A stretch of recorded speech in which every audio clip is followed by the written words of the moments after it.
BTC रांबावजा जानाय समाव मावफुं सोद्रोमा बिथां रबिराम नार्जारी बुंनाय बाथ्राखौ लानानै फिननाय होदों बिथां बीटीसीनि बारग' गाहाय मावफुं सोद्रोमा प्रमद बर' बिथाङा जे प्रमद बर' बिथाङा गोख्रों फिन जाथाय होदों रबिराम नार्जारीनि सायाव। रबिराम नार्जारीया बे समाव सदनाव एबा बीटीसी आयेन आफादाव बिथाङा बाथ्रा बुंथिदोंमोन जे बाक्सा तामुलपुराव सोलोंथाइ बिथिङाव थांनाय सोरखारा जेबो खामानि मावाखैमोन आरो सोलोंथाइ मानथाखोखौ बिथांमोना गाहाय खालामलांदोंमोन होननानै बाथ्रा बुंथिदोंमोन एबा बे समाव गावनि फिननायाव होदोंमोन आरो बेखौ लानानैनो बे समाव बाथ्रा एबा खेंफोरथि होदों बीटीसीनि बारग' गाहाय मावफुं सोद्रोमा प्रमद बर' बिथाङा। सोलोंथाइ बिथिङा बिथांनि आखायावनो दंमोन एबा प्रमद बर'नि आखायावनो दंमोन आरो बे समाव बिथाङा रोखा बाथ्राखौ बुंथिदों जे सासे मावफुं सोद्रोमाया आरो सासे एमएलए आ मोनसे सदनाव एबा बीटीसी रांबावजायाव बेफोरबायदि नंखाय बाथ्रा बुंनो समाया एबा बुंनाङा। मानोना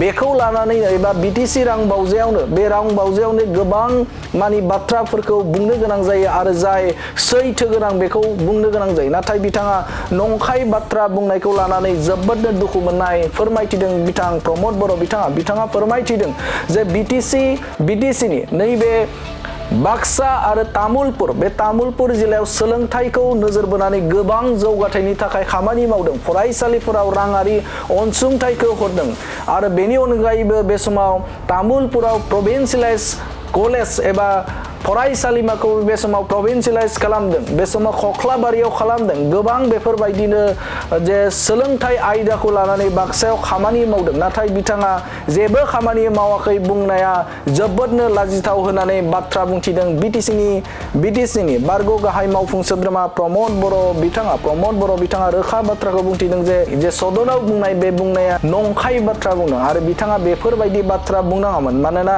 बीटीसी आयेन आफादाव बेफोरबायदि नंखाय बाथ्राखौ बुंनायनि थाखाय नङा। बिथाङा सासे मावफुं सोद्रोमा आरो बेनि अनगायैबो बिथाङा सासे एमएलएबो आरो बेफोरबायदि जे नंखाय एबा गोरोन्थियै एबा बेनि सायाव जुदि डाटा एबा जायखिजाया खारि जुदि गैयालासिनो एबा मोनालासिनो बेफोरबायदि बाथ्रा बुंनाया थि नङा होननानै बुंथिदों बिथां प्रमद बर' बिथाङा। बिथांमोना इन्टारिम बाजेट बानायदो बेखौ मास मोनब्रैनि थाखाय। दा बेखौ उनाव माबायदि खालामगोन बिथांमोननि खोथा। नाथाय बेवहाय मोनसे आं नुदों सोलोंथाइ बिफाननि इएम बिथाङा जोबोद मोनसे नंखाय बेवहाय एन्सार होदों जे बाक्सा आरो तामुलपुराव थांनाय 5 बोसोराव सोलोंथाइ फसंथानफ्राव जेबो अनसुंथाइ होआखै होननानै। दा बेवहाय बेबायदि एसेम्ब्लियाव नंखाय खोथा बुंनो मोना। जों मालाबाबो बुंबोआखै, जेखौ जों मावदो बेखौनो बुंदों। दा नंखायनो राजखान्थिखौ खालामोब्लाबो एटलिस्ट एसेम्ब्लियाव जिखिनि बाथ्रा बुङो, सदनाव जिखिनि बाथ्रा बुङो, दा बिथाङा सासे एमएलएबो दा बे हिसाबै बिथाङा मिथिगो। दा ओंखायनो बे भुल तथ्यखौ एबा नंखाय बाथ्राखौ बेयाव बुंनो नाङा। बाक्सा आरो तामुलपुराव गोबां फसंथानाव रां होनाय जादों। हायार सेकेन्डारि कलेज, बाक्सानि कलेजाव गंफ्रोमावबो रां मदद होनाय जादों। तामुलपुरनि गंनै कलेज प्रभिन्सियेलाइजबो जाबाय, राङारि मददबो होनाय जाबाय गोबां।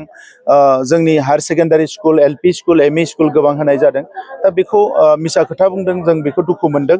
बेबायदि राजखान्थिखौ जाहाथे खालामा।